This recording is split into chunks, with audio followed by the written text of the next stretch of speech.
We shall move to questions without notice. Are there any questions? And I give the call to the Honourable, the Leader of the Opposition. Thank you, Mr Speaker. My question is to the Prime Minister. The Liberal Party I lead will always champion policies to help more Australians into a home of their own. But under Labor, the home ownership dream has never been further out of reach. The Prime Minister promised to deliver 1.2 million homes, but he has let down young Australians by delivering just 17.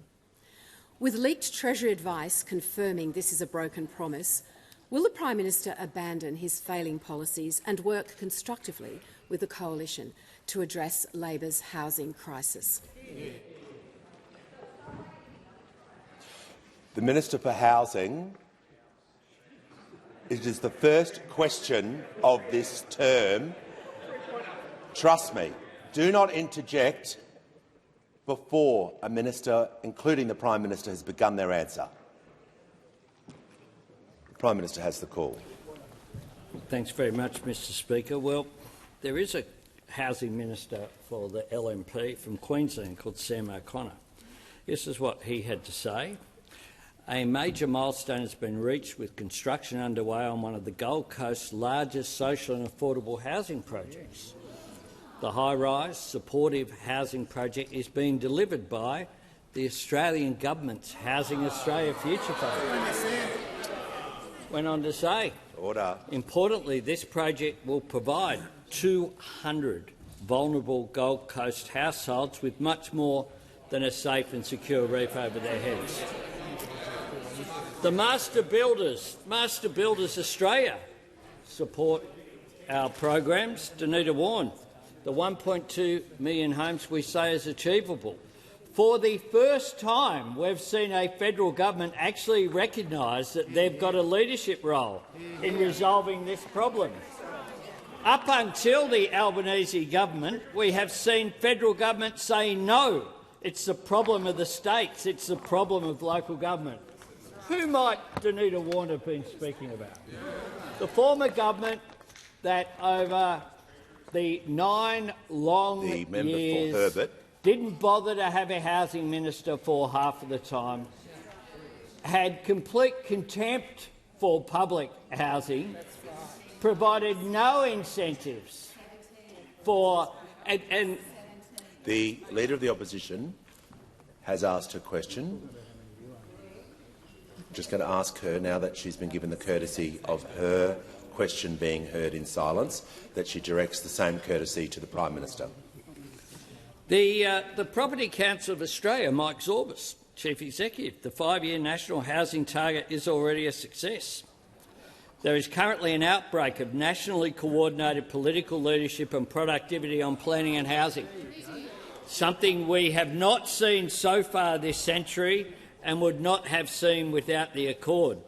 I mean, all these people, the Housing Industry Association as well, went on to say we're seeing the right conversations taking place and funding announcements made. Member for Page. Mr Speaker, when you inherit a decade of neglect, you put in place the investments, you put in place the construction, you put in place the refurbishments, delivering 55,000 social and affordable homes, our $43 billion Homes for Australia plan, 100,000 homes for sale only to first home buyers, 5% deposits for all first home buyers. The Help to Buy shared equity scheme, remember that, was only passed last December because the coalition held it up for 3 years.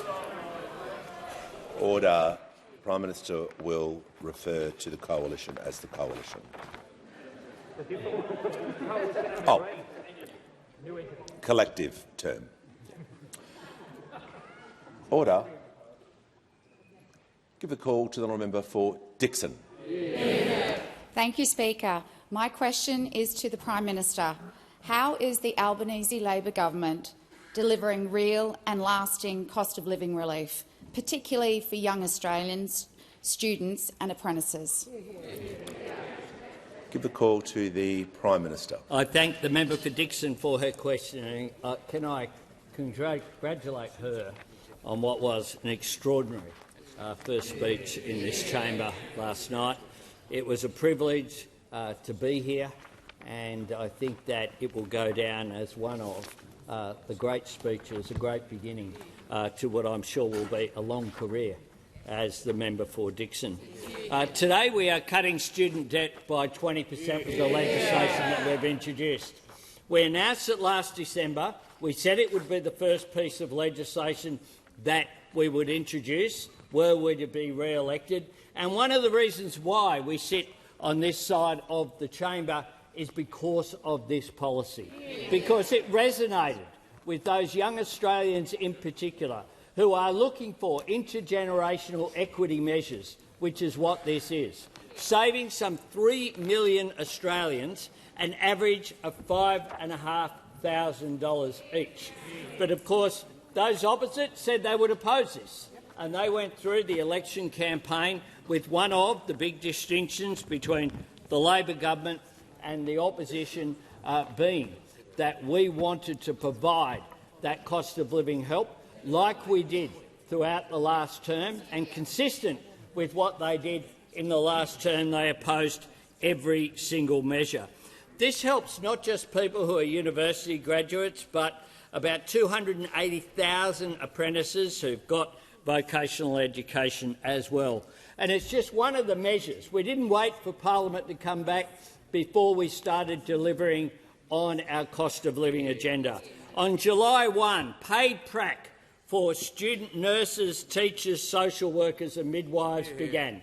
Now, I think that most people would have thought, well, if you're studying to be a nurse or you're studying to be a teacher, and these are professions that are in short supply, we will want to encourage people to go down that career path, that when they took the time out in a hospital or in an aged care facility or in a school, that they would actually have to leave their part-time jobs. It would actually cost them money to do paid prac. Well, under this government from July 1, that was fixed. Just like the $10,000 bonuses for construction workers, just like the free TAFE, just like the 2 weeks of paid parental leave, we're super paid on it for the first time. An additional 2 weeks, taking it up to 24 weeks, it'll go to 26 next year. Superannuation guarantee went to 12%. The $150 energy bill relief began. A 3.5% wage increase for minimum age workers, and the subsidy for batteries began as well, already undertaken by 10,000 households. Give the call to the Honourable Leader of the Opposition. Thank you, Mr Speaker. My question is to the Prime Minister. Under Labor's tax policy, Australians will be forced to find cash they don't have to pay tax on income they haven't earned. Prime Minister, it takes a lot to unite Paul Keating and John Howard, but both are totally against this unfair tax. Will the Prime Minister abandon his plans to work with the Greens and instead join me, the crossbench, Paul Keating and John Howard, to reject this unfair tax? Give the call to the Prime Minister. Thanks very much. Well, tax was an issue at the last election. It was an issue on May the 3rd. And in the budget brought down by the Treasurer in March, we had not one tax cut but 2 tax cuts. And we brought forward the legislation before this Parliament, and we passed it on the Wednesday, and then it went through the Senate as well later that day. So as a direct result of the actions that we have taken, we will see income tax cuts for all 14 million taxpayers, following up from the income tax cuts that we delivered last July for all 14 million taxpayers, delivered on July 1 next year, and then a further tax cut the year after, on July 1 the year after. Now, that is action that we took, and today, of course, Parliament has begun. We've had our first piece of legislation was to assist people by putting more dollars in their pockets with the 20% cut in student debt, delivering benefits on average of $5,500. But have we not been successful on May the 3rd, we know what the first piece of legislation was going to be. Because, remarkably, those opposite went to an election saying that they would actually introduce legislation to increase income taxes, for every single Australian taxpayer by increasing that first marginal tax rate, not once but twice. Prime Minister will pause and the Leader of the Opposition will take her point of order. It's a point of order on relevance, Mr Speaker. The Prime Minister is not addressing the particular tax that he knows. I am asking about the superannuation tax. The tax that we referred to in the question is not being addressed by the Prime Minister. Order. I know where the Leader of the Opposition is coming from. She was talking about a policy topic about a tax that wasn't mentioned specifically. The Prime Minister was asked about under the government's tax policy. So just remind the Leader of the Opposition you can't bring new material into the point of order. I understand her point of order. She's trying to get the Prime Minister to talk about a specific topic, but the name of the tax would be helpful for future questions. And I'll just make sure that we deal with this issue of relevance, and I just remind all members on page 567 of practice about direct relevance. We're not getting into bad habits early, but I'm generally making sure ministers and the Prime Minister refer to the policy topic, and he'll need to refine his remarks regarding the tax policy he was asked about. I'm certainly talking about tax policy, and that was what I was asked about, and our tax policy is pretty clear. We want people to earn more, and we want more to keep more of what they earn. That's our policy of those opposite. Those opposite, the Liberal and National Party, went to the election on May the 3rd calling for higher taxes and bigger deficits. That is what their platform was at the election. And no wonder that there's a vacancy down there, Mr Speaker, because those opposite were rejected because Australians do want to earn more, and they want to keep more of what they earn, and that is what we will deliver. When the House comes to order, the member hasn't been called yet. Order. When the House comes to order, then there is silence. The member for Melbourne shall be heard. Thank you, Speaker. My question is to the Minister for Education. How is the Albanese Labor government delivering on its commitment to help Australians with student debt? Give a call to the Minister for Education. Thanks very much, Mr Speaker, and can I thank the magnificent member for Melbourne for her question and congratulate her on her fantastic first speech last night and her incredible victory in the electorate of Melbourne. Mr Speaker, there are more people in the electorate of Melbourne with a student debt today than anywhere else in the country. 35,000 people, almost 1 in 3 voters. And on the 3rd of May, they made their voices heard. The member for Gippsland was ceased and ejected. This morning, I had the privilege to introduce the first bill into this new parliament, the bill that will cut their student debt by 20%. And not just them. It will cut the student debt of 20,000 people in the electorate of Dixon, 34,000 people in the electorate of Brisbane, 21,000 people in the electorate of my good mate, the member for Banks, 28,000 people in the electorate of Grainler, and 26,000 people in my electorate of Blaxland. And right across the country, all up, more than 3 million Australians nationwide. The average HECS debt today, is about 27 grand, so that means, as the PM just said, an average debt cut of about 5.5 grand. That's a lot of help for a lot of people just out of uni, just getting started. Help them to buy a home, thinking about starting a family. It'll just make life for them a little bit easier. And this bill also does something else. It also cuts the minimum annual repayments that Australians with a student debt have to make every year. For someone on an income of $70,000, it will reduce their minimum repayments that they have to make each year by $1,300. That's real help with the cost of living. That's more money in their pocket, an extra $1,300, rather than the government's. Mr Speaker, on the 3rd of May, as I said, Australians made their voices heard. They voted for tax cuts. They voted for free TAFE. They voted for more urgent care clinics. They voted for the biggest investment in Medicare ever to make it easier to see a doctor for free. And they voted for this, for a 20% cut in the student debt of 3 million Australians. And today we introduced the legislation to make that happen.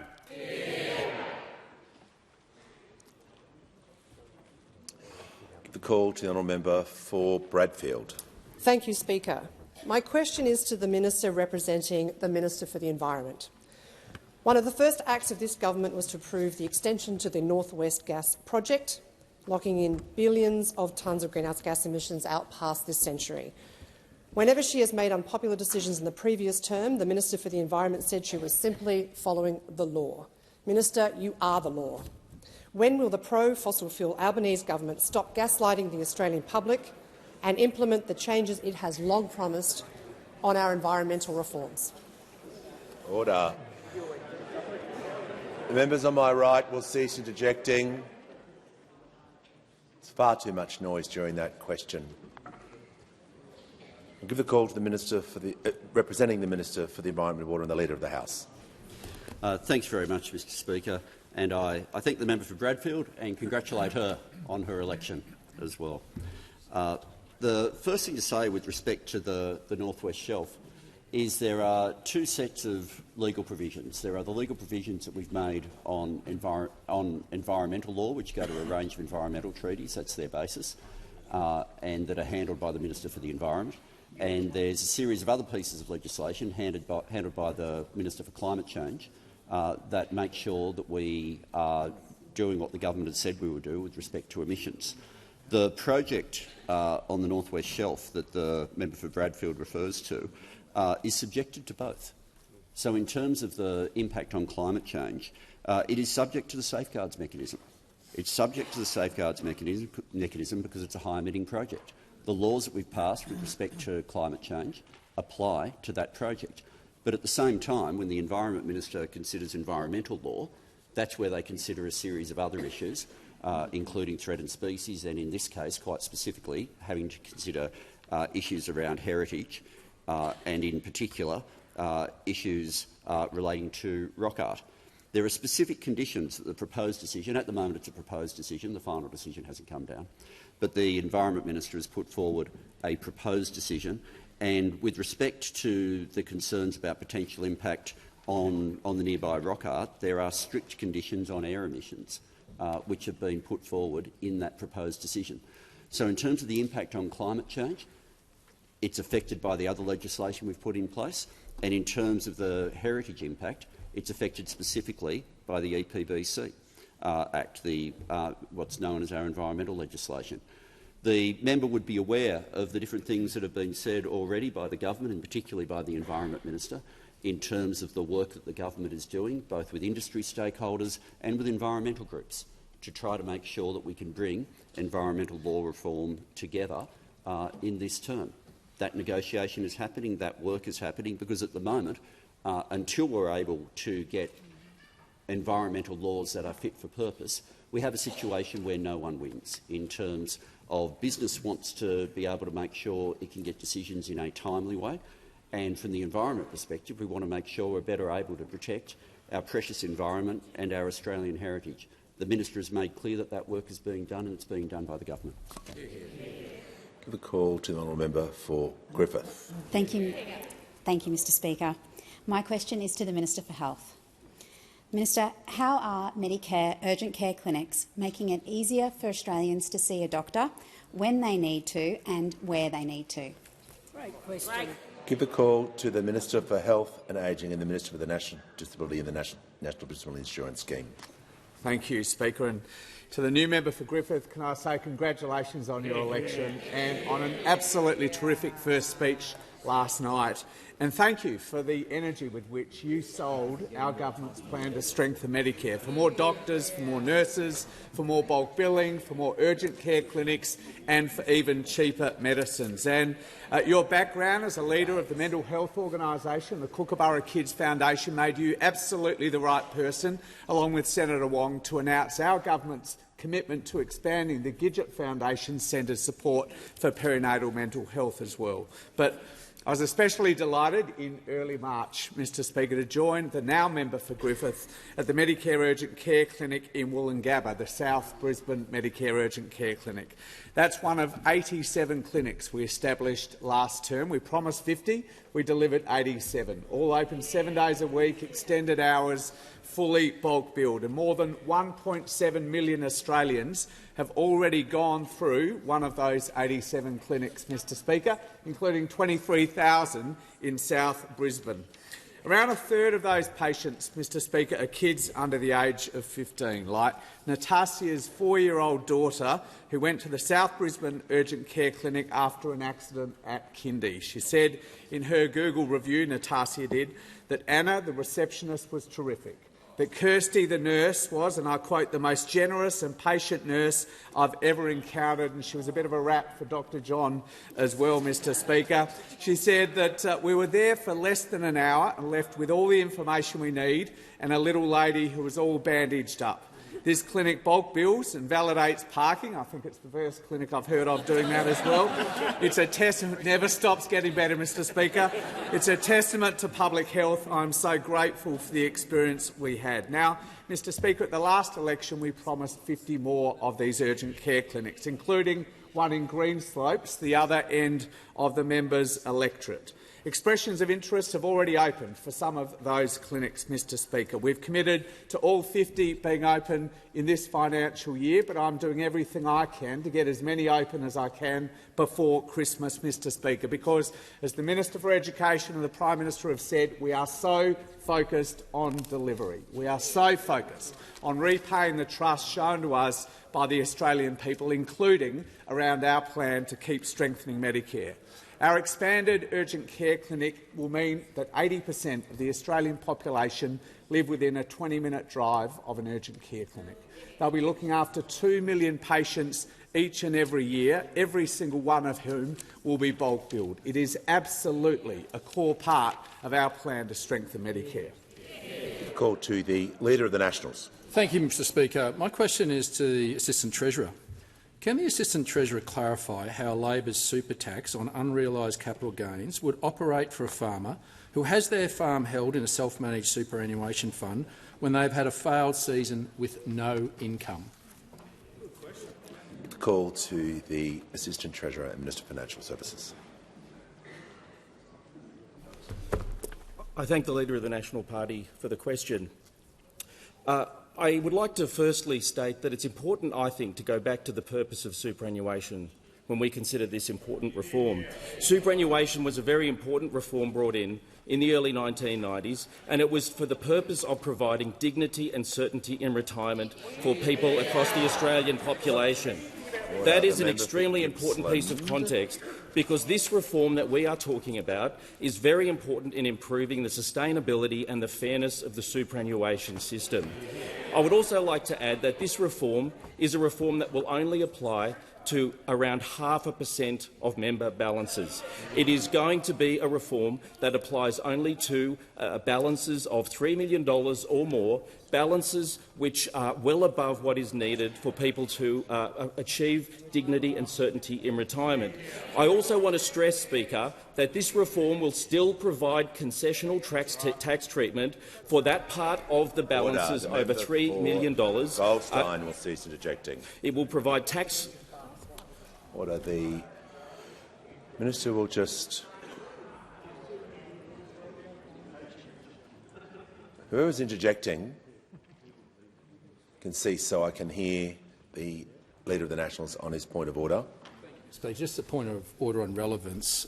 There's been a preamble, but the question was very specific about how a farmer would pay for this tax. very specific. We've been very fair, but I think we need to get to the thrux of the answer. Yeah, and as I indicated when the Leader of the Opposition took her point of order, the question was specific, and we're not getting into a situation where a minister or the Prime Minister or whoever's directed the question is on the policy topic, is explaining to the House about, in this case, the tax. We're not simply going to get up every time and disrupt question time, and this is a warning to everyone, otherwise I won't take the points of order. I can give you loads of examples of where this has happened before, but we're starting on the right foot. Just because the minister isn't giving a fact, a figure, a yes or no, as I was clear in the last parliament, we're not simply going to get people up and say, on points of relevance, he's not answering the question or she's not answering the question. If you need further information, go to page 567 of practice, which clearly articulates the area of relevance. The minister is talking about the tax. He's explaining to the House the details of the tax. I can appreciate it's not the answer that you want, but I can't direct him to answer it in a way that you would like. I can only direct him to make him relevant. If he strays into other policy, he'll be called into order. The Minister in continuation. Thank you, Speaker. So can I just reiterate that this is a very modest measure which is well targeted at supporting the fairness and sustainability of the superannuation sector. Can I also say that in relation to the specific question that was raised, that it is important that all superannuation funds designed so as to take account of diversification requirements and liquidity requirements. That is an obligation under the current law on all superannuation funds. So that is something very important to bear in mind. It is important also to bear in mind that if an SMSF has a farm or a business within the fund, that it should be receiving commercial arm's-length payments from that business or from that farm. Speaker, can I just conclude by saying that this is a very modest measure. This measure has been on the public books for well over 2 years. It was consulted on very broadly, and we took this measure to the last election. I certainly won't be taking lectures on the fairness of the superannuation system from a party that has opposed every single increase in the superannuation guarantee over the last 25 years.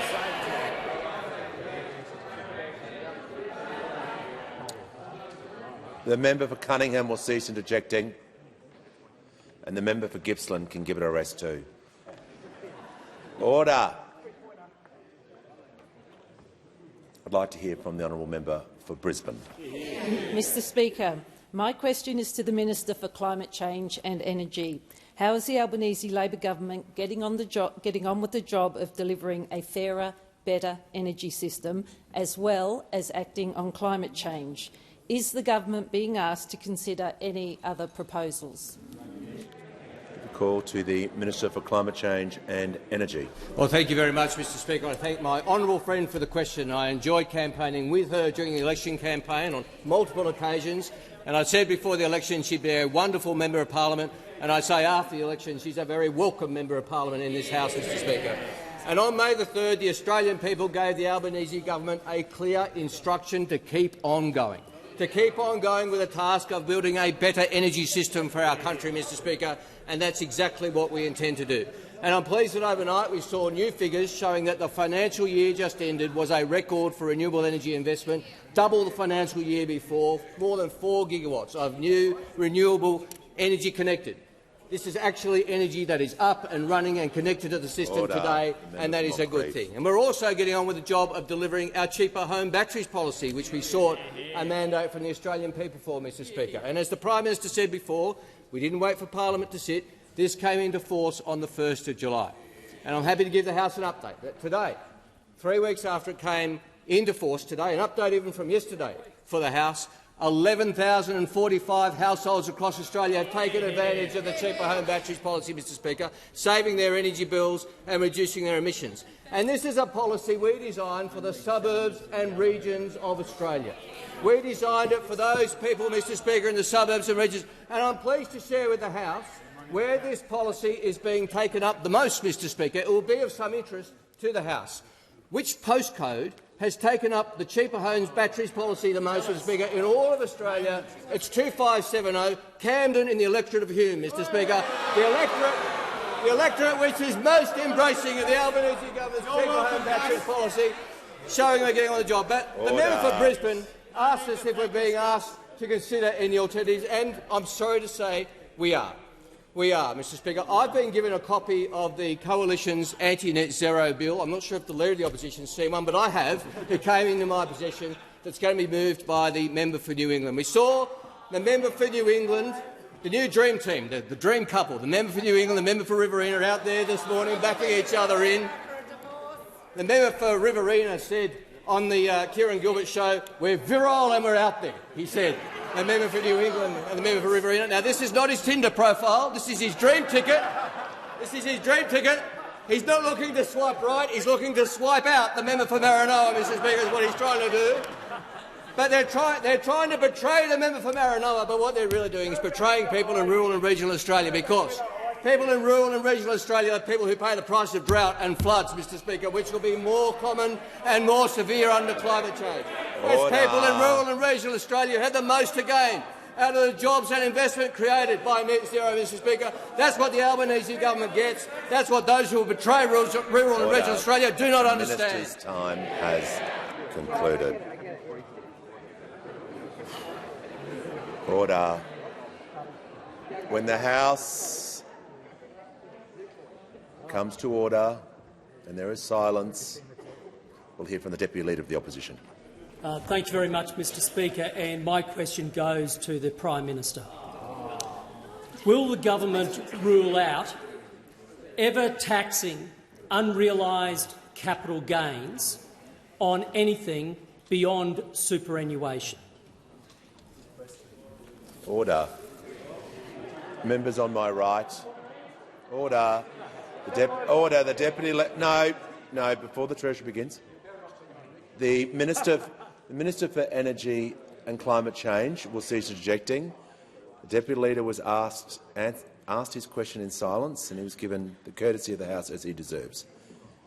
Same courtesy is going to be applied to the Treasurer, and he now has the call. Thank you, Mr Speaker. Thank you, to the member for Fairfax for the question on tax policy. As the Prime Minister reminded you a moment ago, this side of the House is cutting taxes for 14 million Australian workers. We cut taxes last year, we're cutting taxes next year, we're cutting taxes the year after, and that means an extra $50 a week on average for Australian workers so that they can earn more and keep more of what they earn, Mr Speaker. Now, I'm asked, or the Prime Minister is asked by the member for Fairfax to rule something out. And I want to remind the House that just on Sunday, not in September, not before the election, not even a few weeks ago, Mr Speaker, the member for Fairfax said on Sky on the 20th of July, and I'm quoting here, "They shouldn't be taking anything off the table," Mr Speaker. So on Sunday, they shouldn't be taking anything off the table. By Wednesday, we want you to rule something out, Mr Speaker. Now, we've already got a view. We've already got a view on the policy issue that the member for Fairfax has asked about. We've made our views public when it comes to tax policy. Our priority is cutting taxes for 14 million Australians. We've made it clear that all people will bring all kinds of ideas to the Economic Reform Roundtable next month here in Canberra. But this government, if it's got one defining feature, it's to cut taxes in the context of a more responsible budget. We haven't just done it once, we're going to do it 3 times by the end of this parliamentary term. Now again, Mr Speaker, here he comes again, Mr Speaker. He's not off to a good start. Mr Speaker, if the member Treasurer will pause. Just take a seat, please. We're not starting this way. We're not going to just have a free-for-all with everyone piling in and yelling at each other. I made the point, Deputy Leader, that you were heard in silence, and I want to make sure that's for every question that is asked, due to the respect for every member. If you don't like an answer, you simply just can't be yelling across the chamber. We've had all the discussion yesterday and today during the debates about improving behaviour. That's the opposite of everything we've been doing and talking about. Just asking everyone to show a little restraint so we all settle in with our rhythms. I'm just going to ask the Treasurer also to be careful with his language so he doesn't inflame the situation as well. In general. The Treasurer has the call. Thank you, Mr Speaker. The point I'm making, Mr Speaker, is the member for Fairfax on Sunday said rule nothing out. By Wednesday he couldn't stick to the same position. This is a government which cuts taxes for all 14 million Australian taxpayers. That side of the House went to the election with a policy to increase taxes on every single Australian taxpayer, and even after doing that, they still went to the election with bigger deficits and more debt, Mr Speaker. So I won't be taking lectures, Mr Speaker, from the Member of Parliament more responsible than anyone for their nuclear meltdown on the 3rd of May. Give a call to the honourable member for Petrie. Thank you, Mr Speaker. My question is to the Deputy Prime Minister. How is the Albanese Labor government keeping Australians safe through our continued investment in defence and our engagement with our key partners and allies? The call to the Deputy Prime Minister and Minister for Defence. Well, can I thank the member for her question, congratulate her on her election to this House, and it was a joy to join her recently at the Redcliffe RSL. And her question is an important one as our Defence Force is engaging in its most important exercise, Talisman Sabre 25. At the end of May, beginning of June, I attended the annual Shangri-La Defence Dialogue in Singapore. And about a month ago, I represented Australia at the NATO Leaders Summit at The Hague. And be it the Indo-Pacific or be it the North Atlantic, what is clear is that we are living in a more volatile world with increasing challenges, ongoing conflicts in Ukraine and the Middle East. And what this demands of us is crystal clear strategic clarity for our nation. For many years, defence policy in our country was characterised by just doing what we always did, which actually is a description of strategic drift. But from the moment that we came to office in 2022, we implemented the Defence Strategic Review. We handed down the first National Defence Strategy. The second will be handed down in the next 12 months. And this is giving a clear articulation of our strategic threat and the kind of defence force that we need to build to meet it. We need a defence force which will give pause for thought for any potential adversary which seeks to coerce us. We need a defence force which will make Australia's contribution to the collective security of the region in which we live. And that means that we need a defence force with greater capacity to project, a long-range submarine capability, which we are delivering through AUKUS, a more capable surface fleet, a more mobile army, longer-range missiles, and air force which can project from our northern bases. And we are a long way down the track of putting all of that in place. But this has involved significant reprioritisation of the defence budget, difficult decisions, but the consequence is a much greater quality in our defence spend and a much more potent defence force as a result. It has also seen the biggest peacetime increase in defence spending in Australia's history. Relative to what we inherited from those opposite, an additional $58 billion over the decade, $11 billion over the forward estimates, and in the here and now, over the last 2 financial years, defence has spent more on procurement than ever, the bulk of which has gone to Australian defence industry, supporting defence jobs. This government is, amidst all the noise, delivering a thoughtful, sober and serious plan to keep Australia safe. Give the call to the honourable member for Goldstein. Thank you, Speaker, and congratulations on your elevation to office. Speaker, my question is to the Treasurer. On the 28th of February 2023, the Treasurer said that the Labor's unfair super tax on unrealised capital gains would apply to, quote, around 80,000 people. Does the Treasurer stand by that number? Call to the Treasurer. Well, first of all, Mr Speaker, I didn't describe it the way that the honourable member has said. That's the first point. Second point is that when we announced the policy, The expectation was that there would be about 0.5% of people in the superannuation system impacted by what is a very modest change in terms of the impact on individuals, but it would make a meaningful contribution to making the superannuation system more sustainable. That remains our view, about 0.5% of people, and that obviously varies from fund to fund. If you think about the fund that was in the paper today, their expectations at Host Plus is that 57 members out of 1.86 million members would be impacted by the modest changes that we are proposing.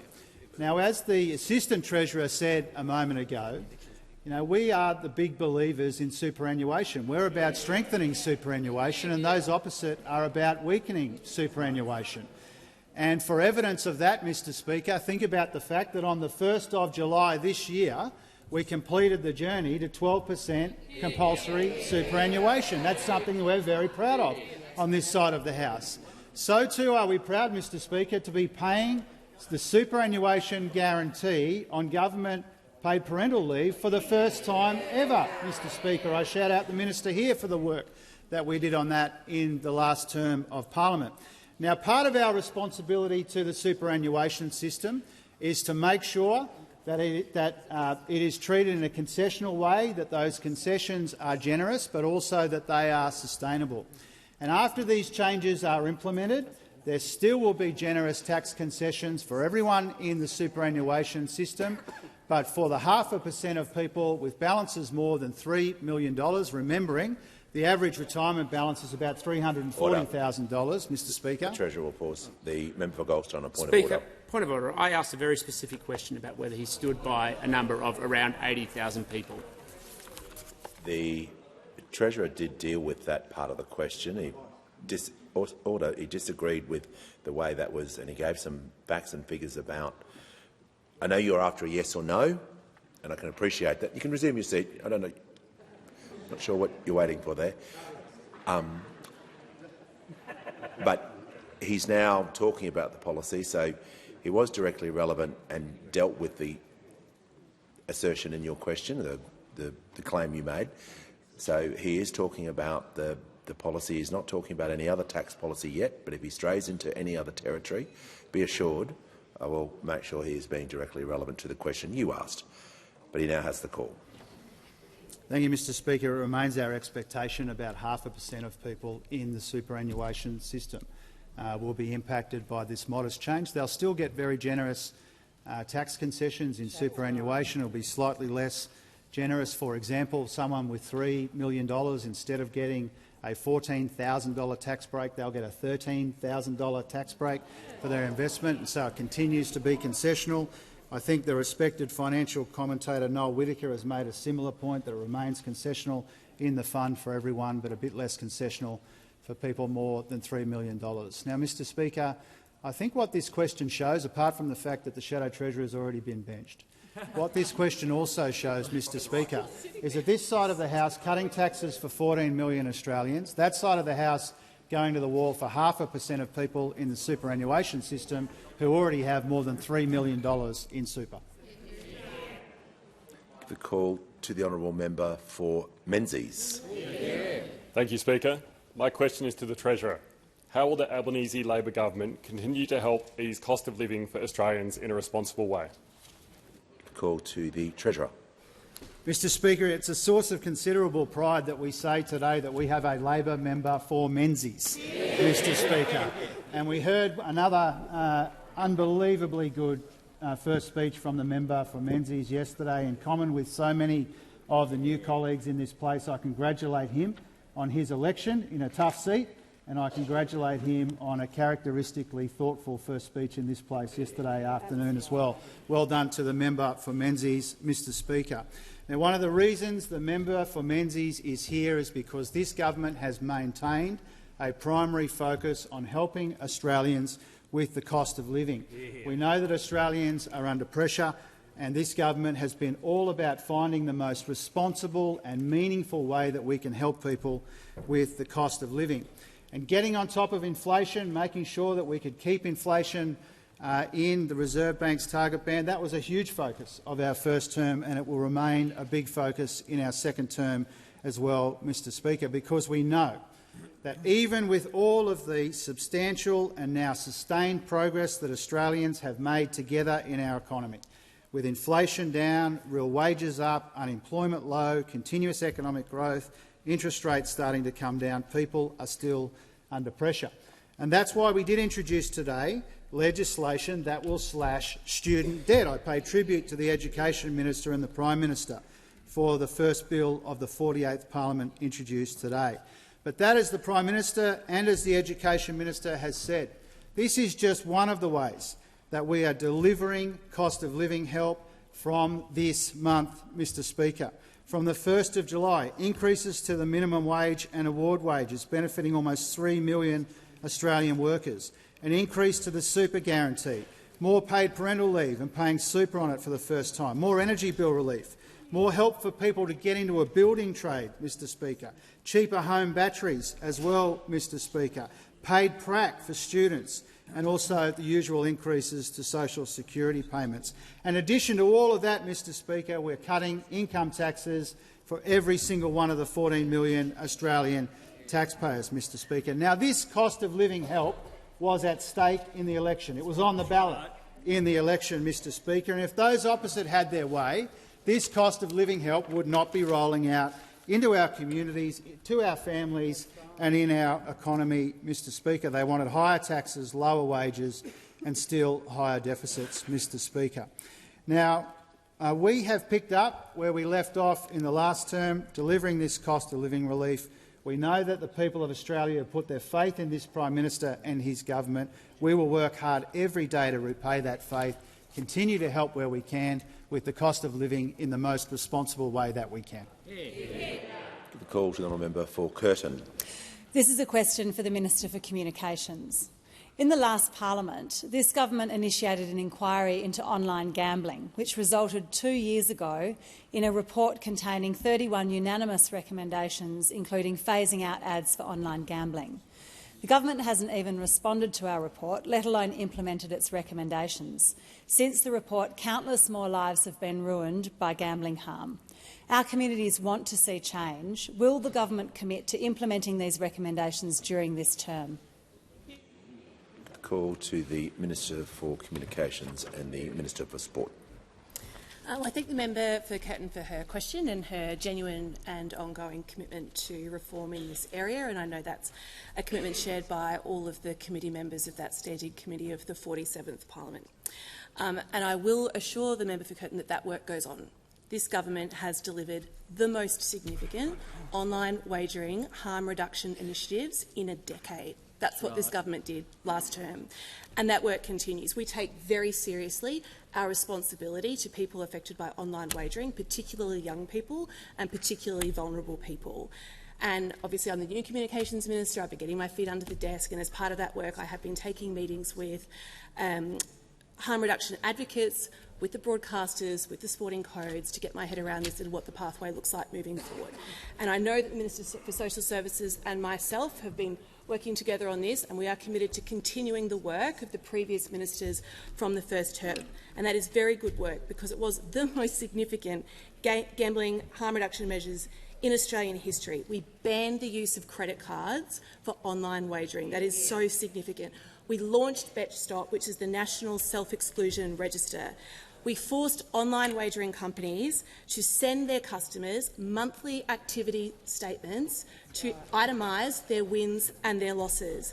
We provided direct funding for specialist financial counselling to support people who are affected by problem gambling.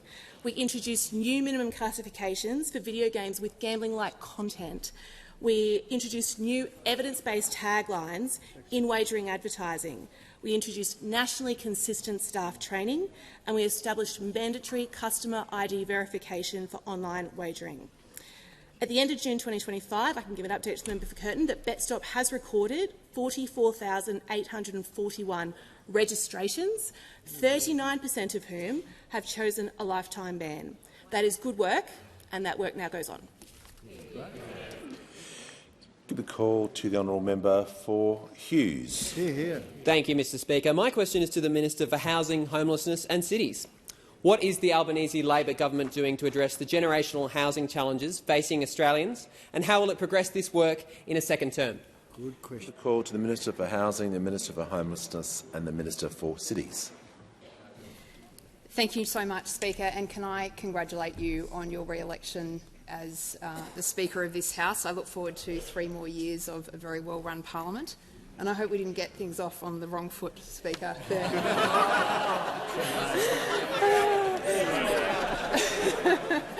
Now, Speaker, I am a part of a Labor caucus today which has now heard 9 first speeches of the incoming class of 2025. We are humbled, we are amazed, we are inspired by these remarkable people who join us in this parliament. And I would include the member for Hughes in that who's asked me this question. Now, Speaker, almost every one of these new MPs spoke about housing as a core concern in their electorates and their immense pride at being a part of a government which has such a massive housing agenda. Speaker, the Albanese government is partway through a critical national project. We are implementing a now $43 billion agenda to improve the housing opportunities that are faced by Australians. Last term, we took the Commonwealth from being really a negligent bystander on this critical national problem to being easily the boldest and most ambitious Australian government on housing since the Second World War.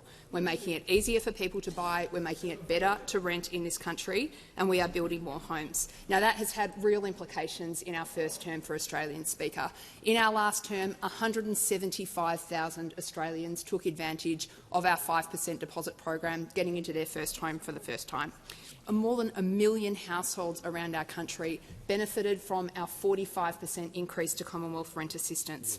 About 500,000 homes were built in Australia over the last term. We've got 28,000 social and affordable homes under construction in our country right now. Now, Speaker, in our second term, we'll build on those foundations. We're going to go further, we're going to go faster, we're going to go bigger. Speaker, in this second term, we'll deliver more help to first-home buyers. Soon, every single first-home buyer in this country will be eligible to get government support to get into their first home.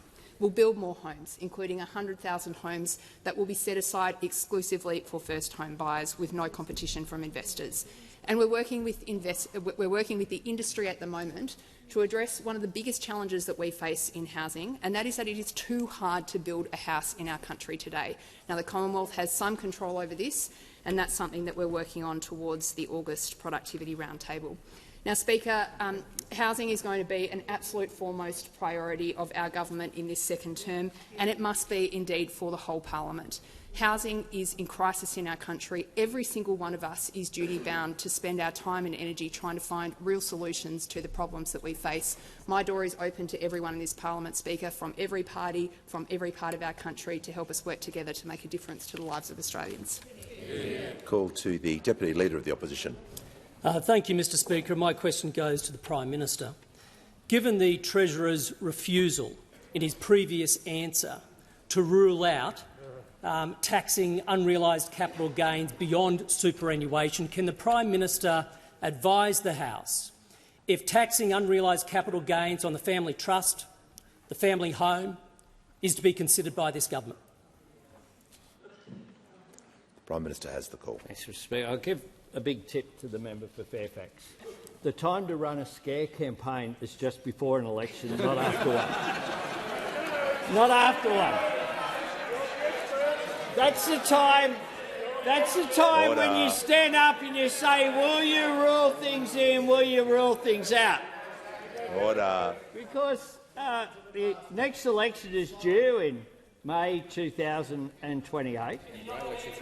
What we are going You said don't rule anything out on Sunday. What we are going to do, cease interjecting. Mr Speaker, because unlike those opposite who couldn't keep a line from Sunday to Wednesday, we on this side have a clear agenda of what we took to the election. It's tax cuts. Right. Tax cuts.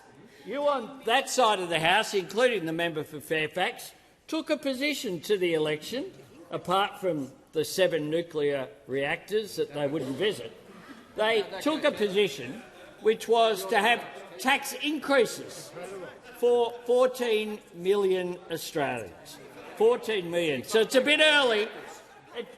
It's a bit early on day one.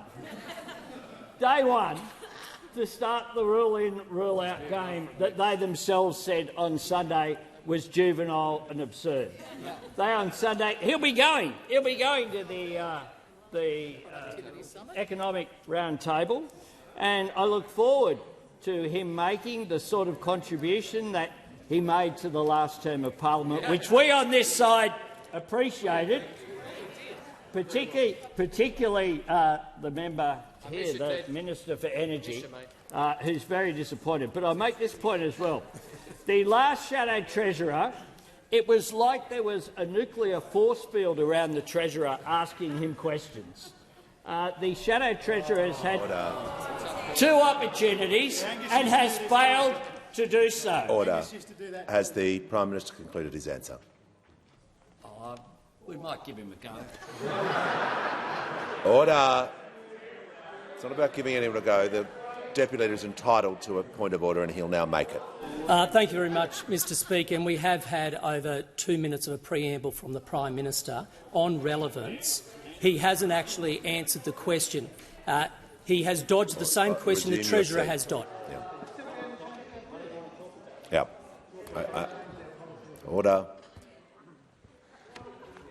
See, we're going to need a little work in this front, but you would like a yes or no answer. I totally end that. Order. Thanks, Manager of Opposition Business, for your help too. We just need to... Well, I'm trying to help you. We're just going to make sure the Prime Minister is being relevant to the question he was asked about tax on unrealised gains, and he now has the call. The policy that we have is the one that we took to the election, and the policy that we have is for lower taxes. The policy that they have is for higher taxes. Order. Order. Order. When the House comes to order, the Minister for Climate Change and Energy, I'm bringing the House to order. So I can hear from the member for Bass. Thank you, Speaker. My question is to the Minister for Education. What is the Albanese Labor government doing to lift child safety in early education and care services? Give the call to the Minister for Education. Thank you, Mr Speaker, and can I thank the brilliant member for Bass for her question. A former school teacher, and Mr Speaker, the member for Bass is concerned for children in Tasmania, and her dedication to their future is a big part of why the people of Bass have sent her here. Mr Speaker, Australians right across the country have been shocked and sickened and appalled by the news in Victoria in the last few weeks. A person arrested and charged with multiple heinous offences against children, offences allegedly committed in childcare centres. I've been pretty blunt in the last few weeks, and I will be again now. People have been arrested and convicted for offences like those alleged before. And governments, Labor and Liberal, state and federal, have taken action, but not enough and not fast enough. That's the truth. We have to do everything that we can to ensure the safety of our children when they walk or when they're carried through the doors of a childcare centre. That's why we introduced legislation today to give us the power to cut funding to centres that aren't up to scratch. This is the biggest weapon that the Australian government has to wield here. Australian taxpayers are the biggest funders of childcare centres. We do that through the childcare subsidy, $16 billion a year. Centres can't operate without it. It covers about 70% of the cost of running a childcare centre. This legislation will give us the power to cut that funding off to centres that aren't meeting quality and safety standards. Let me be clear, the purpose of this legislation isn't to shut centres down, it's to raise standards up. But this is also not an idle threat. Mr Speaker, I want to thank the Leader of the Opposition And I want to thank the Shadow Minister for Education and the Shadow Assistant Minister for Education and your teams for the serious and professional and bipartisan way in which you've engaged with us on this legislation. I mean that. This is what mums and dads watching across the country want of us and expect of us and deserve of us. No party, no government, state or federal, has done everything that we need to do here. That's obvious. But I think everyone here is determined to do what needs to be done to rebuild confidence in a system that parents need to have confidence in. And the legislation that I introduced today is part of that. It's not everything. There's a lot more that needs to be done. And the terrible truth is that this work will never end. But this is an important step in helping to keep our children safe. On indulgence, the Leader of the Opposition. Thank you, Mr Speaker. On indulgence, can I thank the Minister for Education for the way that he has engaged with me, with my team and with our Shadow Minister for Education, and reiterate my strong desire to work positively and proactively on this incredibly important issue. I can't think of many issues in my time in this parliament that have made me feel as physically sick as this one has, and I know this feeling is shared by members across the aisle. To consider that these criminals have found their way into our centres and into the lives of our precious innocent children is just appalling. So we do stand ready to continue to make sure that we get this right. The legislation was introduced this morning and we want to examine it closely, as we should. The scrutiny of all members will make better legislation, if indeed amendments do need to be made. But ultimately, I want those listening and viewing today to be confident that this is an issue well and truly above politics. We will all work incredibly hard to get this right. Yeah. Give the call to the honourable member for Clare. To the Health Minister. The rural doctor shortage crisis is devastating for Clare residents. Country people have shorter life expectancies than city people. It's outrageous. The Charles Sturt University School of Rural Medicine opened 5 years ago to train doctors in the bush for practice in the bush, with 37 Commonwealth-supported students. It hasn't been given any more student places since. When will your government take effective action to A, fix the rural doctor shortage crisis, and B, give Charles Sturt University more Commonwealth-supported medical student places? Give the call to the Minister for Health and the Minister for the NDIS. Yeah, thank you, Speaker, and thank you to the member for Clare. Congratulations on your re-election. Thank you to you and your team for our engagement over the last period of time over what you describe as a really significant challenge of access to doctors in rural Australia. Thank you for the roundtable that you organised of GPs in your community that we conducted together just before the election. I said really from the time I was appointed to this portfolio it had never been harder to find a GP in Australia than it has been over the last several years, and it's even harder again in the bush. I know that as we've been getting larger as a population, older and in many ways sicker, we just haven't kept up with the number of GPs anywhere in the country, but particularly in the bush. As the member knows, there's no single fix for this challenge, which is why we are trying to work right across a range of areas to improve that access, but also that affordability. As he says, we've got to train more young people as doctors in the community, in the rural communities. We know that if they train in the bush, they're far more likely to stay in the bush, which is why we have added CSPs, Commonwealth-supported places, into rural Australia, and we've committed to, in time, 200 more medical school places that will be run through the education portfolio in partnership with the health portfolio, and in due course we'll be making it clear how we put those out for tender. We've also done a range of other things to train more, not just medical students, but post-medical school graduates into general practice. We've got more GPs in training this year than ever before in this country. We want to expand that again, and that includes more in the bush as well. We want to reward doctors who work in the bush, which is why in our first budget some time ago we increased incentives for GPs working in the bush, particularly if they had additional skills in areas like emergency management, obstetrics, mental health and the like. The bulk billing incentives that apply through our bulk billing reforms are higher in the bush than they are in the cities, which is why of the additional bulk billed visits since we put those plans into place, disproportionately that has benefited the bush. And the Minister for Education again introduced very significant student debt relief provisions for medical graduates if they agreed to go and work in the bush as well.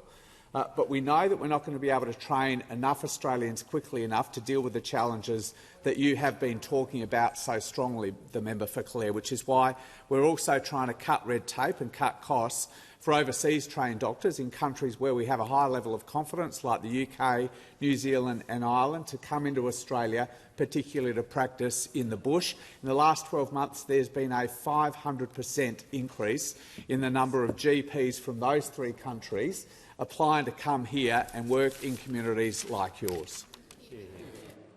Give a call to the honourable member for Sturt. Thank you, Mr Speaker. My question is to the Minister representing the Minister for Women.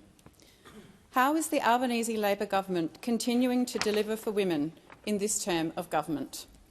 Call to the Minister for Infrastructure, Transport, Regional Development, Local Government and the Minister representing the Minister for Women. Thank you, Mr Speaker, and can I congratulate you on, again, your elevation to the chair. And can I thank very much the member for Sturt for the question, with particular congratulations as the first woman to represent the seat of Sturt. I know that you've got your first speech coming up after question time, but I do just want to say to you we are so very proud and privileged to have you here with us. Well, we're making history. We have the first majority female parliament in our history. And you can see from behind me that Labor has been doing the lion's share of that work. We also have the first majority female cabinet again in our history, and that means more women are in the cabinet room making decisions that impact on women. The Albanese Labor government is absolutely committed to delivering for women and for representing them. The list of achievements are long, and there are many that are started on the 1st of July as well, and I want to talk about some of those. We've delivered even more support for women. We're increasing the national minimum wage and award wages by 3.5% from the 1st of July so that women can earn more. We're increasing paid parental leave to 24 weeks. That makes a material difference, not just to women but to their families overall. We're making sure super is paid on government-paid parental leave. With women holding the majority of student loans, our 20% reduction in HECS debts will also help lower student debt for women. We're delivering Commonwealth prac payments for women-dominated sectors such as nursing, midwifery, teaching and social work. We're also ensuring that aged care nurses, of which the majority are women, will receive their next pay rise in October, all of which is contributing significantly to the record low gender pay gap. And we know that none of this happens by accident. None of this happens by accident. Having women in the room matters with all of our policy initiatives. Our new National Access to Justice Partnership, helping to reduce pay disparity and support frontline services for people experiencing family, domestic and sexual violence. We have a proven track record on delivering better outcomes for women, and our new measures build on those investments from the last parliament. They include over $4 billion for combating gender-based violence. We've secured 10 days paid domestic and family violence relief, and we directed $1 billion to crisis and transitional accommodation. Again, none of this happens by accident. Having women in the room matters, and making sure women are representing across the country also does not happen by accident. You have to purposely do it. The call to the honourable member for Page. Thank you, Speaker. Speaker, my question's to the Assistant Treasurer. Can the Assistant Treasurer confirm how many farmers and small and family businesses will be impacted by the government's superannuation tax on unrealised gains? Call to the Minister, the Assistant Treasurer and the Minister for Financial Services. I thank the honourable member for the question. What I can confirm is that the total number of members who will be affected, as the Treasurer has confirmed, is roughly in the order of 80,000. I think when it comes to drilling down into smaller categories than that, it is difficult to ascribe a particular number to particular types of business. But what I can say is that the overall number of funds affected by this is in the order of 0.5% across both defined contribution and defined benefit across the entire category of all members, and that's a very small fraction. And as I've said, it's a very targeted and measured policy which is going to improve the sustainability and fairness of this. This is something which will only affect funds with a total amount of investments within those funds which is significantly higher than that which is required for a dignified retirement. That is significantly higher than the amount that was required for the intended purpose of this policy, going back to its original intent. And can I just reiterate that this is a policy that will see concessional tax treatment for all funds. The amount up to $3 million and the amount above $3 million. All of the earnings will be treated concessionally. So this is something which is very balanced, which is very fair and very reasonable. Order. When the House comes to order, we'll hear from the honourable member for Banks. Thank you, Mr Speaker. My question is to the Minister for Employment and Workplace Relations. How is the Albanese Labor government delivering on its commitments to help Australian workers earn more and keep more of what they earn? Call to the Minister for Workplace Relations. Well, thank you, Speaker, and I'd like to thank the member for Banks for the question, but also congratulate him on his election and his inspiring first speech this morning. Now, every day since coming into government, this side of the House has been absolutely focused on supporting Australians with cost of living. And one of the key ways we are doing this is getting wages moving again. Of course, we have introduced measures that have improved wages for working people, and this has been after a decade under those opposite of deliberate wage suppression. Now, we're now seeing the return of real wages growth, with annual real wages growing for 18 months in a row under Labor. We have reinvigorated the bargaining system, making it easier for employers and employees to make agreements in workplaces, with the number of employees covered by enterprise agreements now at a record high. And of course we know that workers on agreements benefit from bigger wage increases.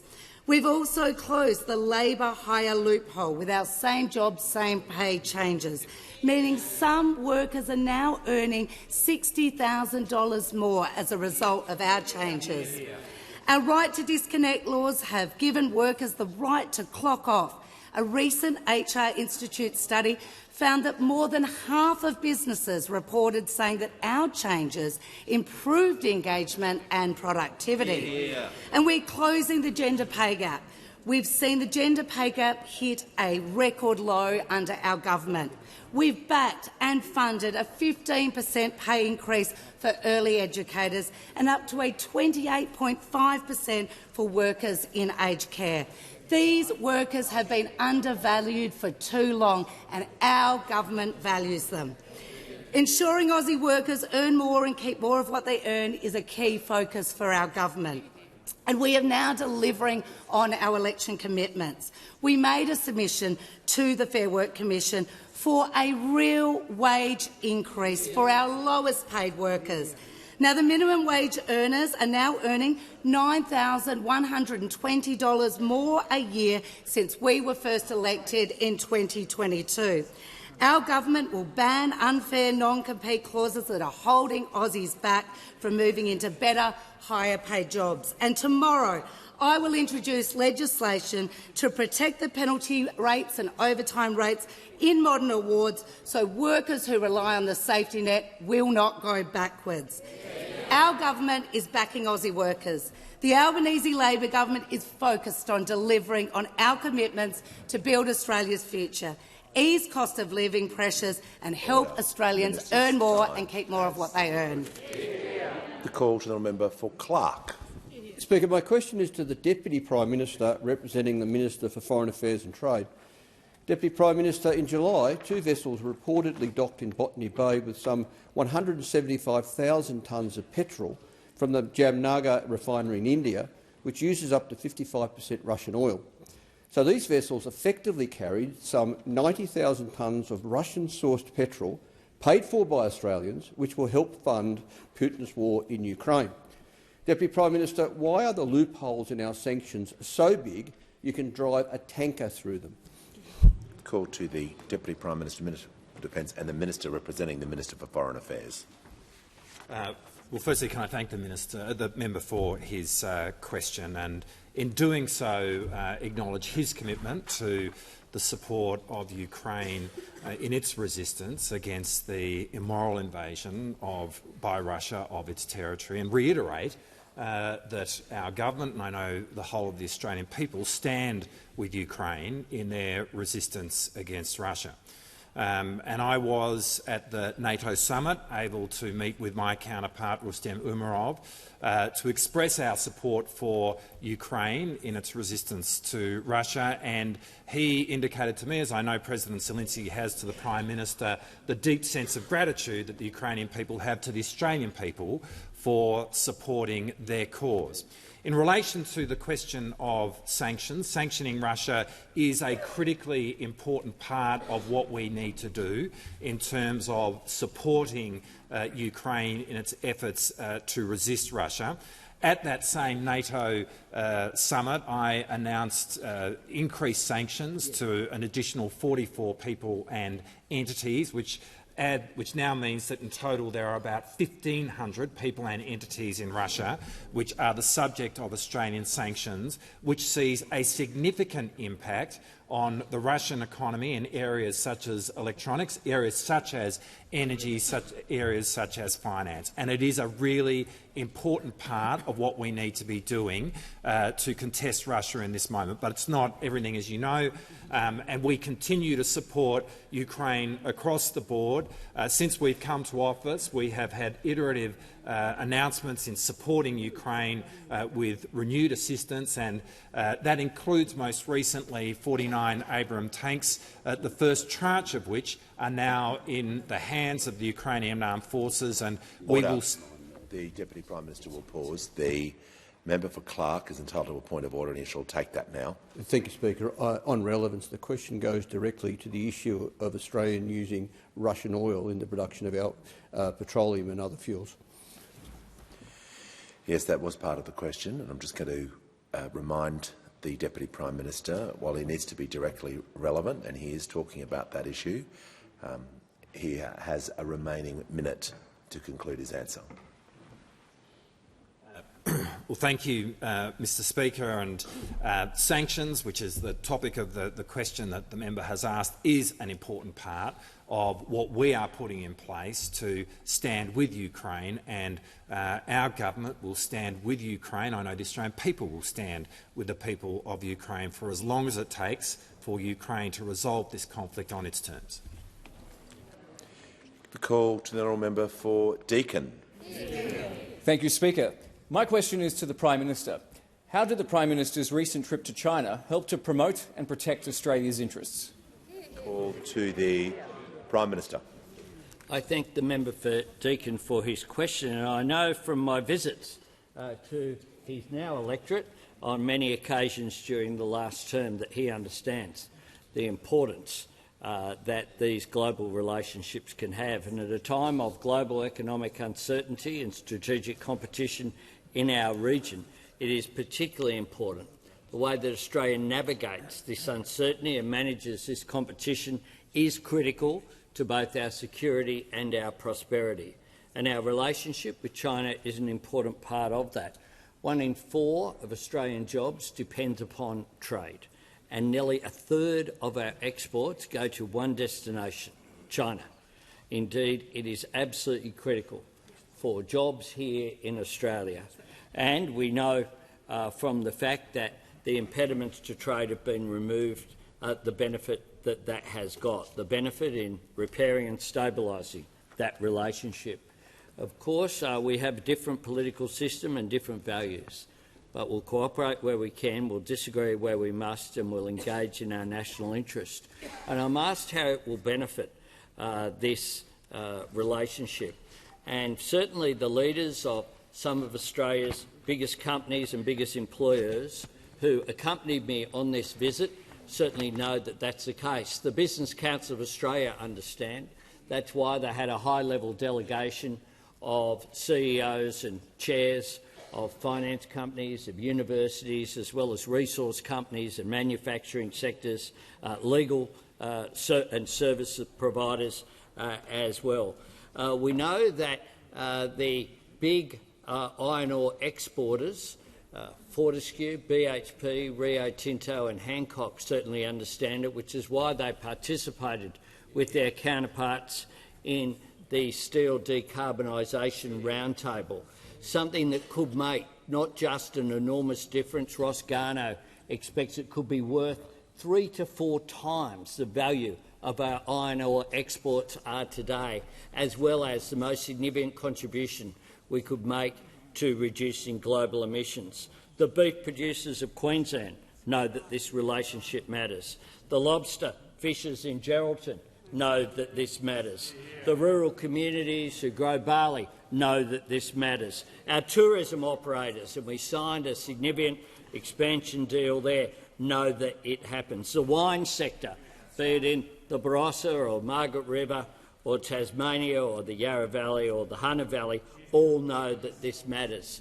Australia's relationships in the modern world matter, which is why we need to have a mature and responsible approach to it, and which is why this visit will produce real concrete benefits for Australian jobs and our Australian economy.